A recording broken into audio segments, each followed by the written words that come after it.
D'ici 2030, 45 nouvelles locomotives hybrides sillonneront les voies ferrées hors corridor de Via Rail à travers le pays. Et ces nouvelles locomotives vont être assemblées ici, à Montréal. Et pour ce faire, le centre de maintenance de Via Rail doit être rénové et agrandi. Notre gouvernement croit à un réseau de transport à la hauteur des attentes des voyageurs, à la fine pointe de la technologie, confortable et durable, mais surtout un réseau qui relie nos communautés.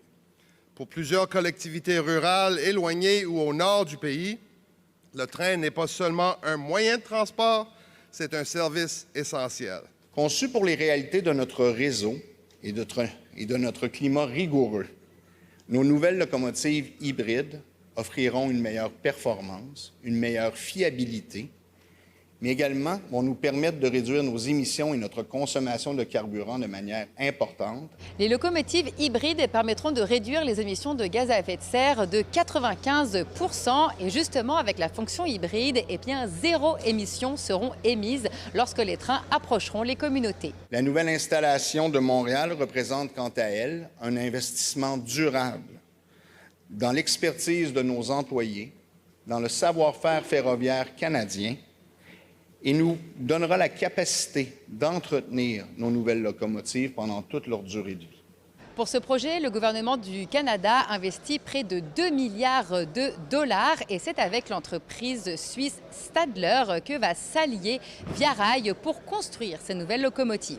Et les rénovations du centre de maintenance prendront environ 3 ans. En attendant, les 9 premières locomotives seront assemblées en Espagne dans les installations de Stadler.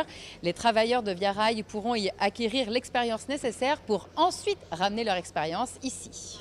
Le projet d'acquisition des locomotives devrait soutenir l'équivalent de 1200 emplois de qualité pendant toute la durée du projet grâce aux emplois directs et indirects créés au Canada.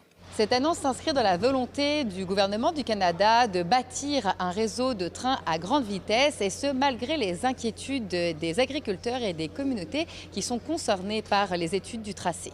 D'ailleurs, l'Ontario dit vouloir réexaminer son appui au projet de TGV à la suite du rejet par le fédéral du projet d'agrandissement à l'aéroport Billy Shop à Toronto. On doit évidemment expliquer avec beaucoup de sensibilité, avec beaucoup d'écoute, les préoccupations des gens, comme avec le Québec, la collaboration avec le gouvernement de l'Ontario est très, très importante. Et la prochaine étape sera l'acquisition de nouveaux wagons. Une annonce sera faite bientôt à ce sujet selon le gouvernement du Canada.